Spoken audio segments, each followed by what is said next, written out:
बस बहुत हो गया।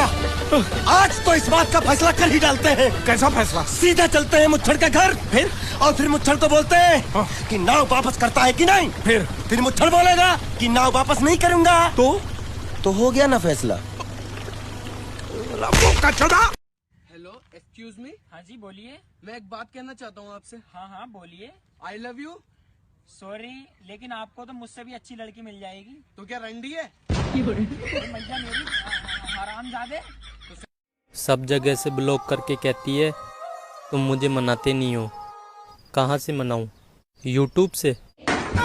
जितना भी कर लो प्यार हमको तो कम लगेगा। ये दोनों हाथ और क्या बोलेंगे? पेट्रोल बड़ी महंगा हो गया रे।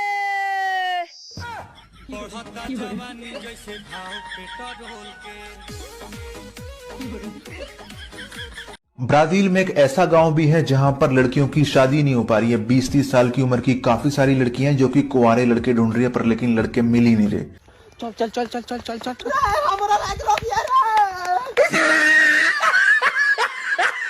छोटा सा सपना है मेरा, 6-7 बच्चे हो और सबकी माँ अलग अलग हो। अरे जवान